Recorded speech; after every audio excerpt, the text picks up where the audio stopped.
Hey everyone, stuck at home. I hope everyone is feeling as good as you can feel. And if you're feeling great and you just have to be stuck at home, I hope you are taking advantage of the time to make yourself a better human being. So today I just want to let you know some of the information that you did yesterday, just review that for you, and then tell you what you're going to do today.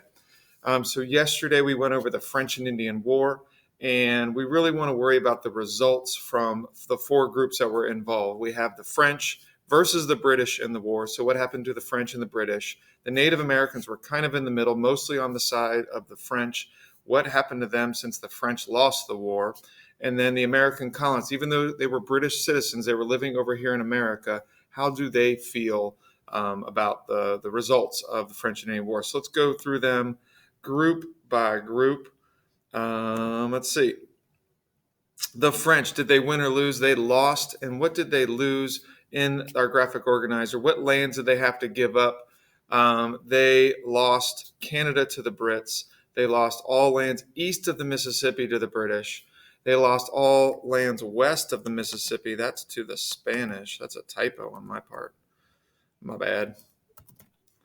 And they lost Florida via Spain to the British as well. So the French are gone from North America after this war. They are out of there.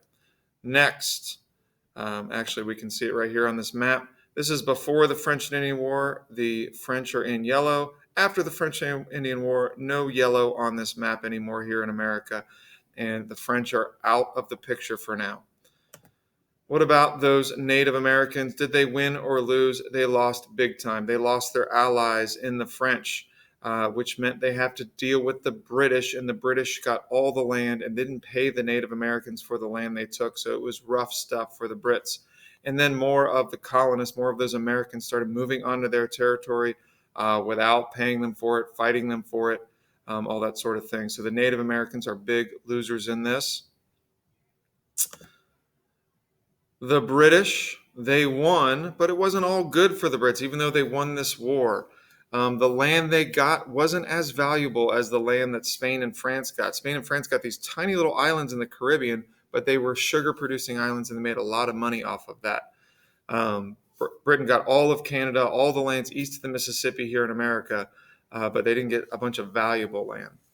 Plus, war is expensive, and they had lots of debt that they had to pay off.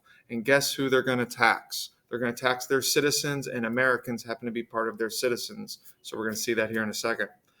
And they needed to keep the American colonists off Native American land, so they're constantly telling the colonists, back up, get off.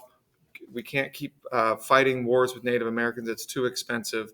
And so the British were, even though they won the war, it wasn't all great for them. And lastly, the American colonists, those that eventually want their independence. Well, there was a line that said that they couldn't move west of the Appalachian Mountains. They were frustrated that they thought that limited their freedom. There were 10,000 British troops that were sent here to America to make sure they didn't move west of that line. And they thought that they didn't need to be babysat by a bunch of British troops, that they should have the freedom to move, and that these troops might take away their rights. And then lastly, like I said earlier, they were taxed to pay off Britain's debt from the war. And nobody likes taxes, but especially American colonists during this time really did not like taxes. So looking at these three things here, those are going to start to be some inspirations for the colonies wanting their independence and thinking about an American Revolution. Make sure that you use those slides I just went over to have your graphic organizer 100% complete. And then today, there's going to be another digital document for you guys to read and fill out.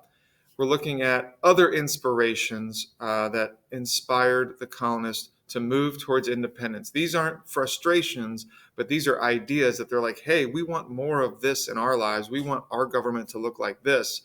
And so they inspired these Americans to want their own country. And that's what we're going to look at today. All right, guys. Thank you. I hope you all are well, and I will talk to you soon.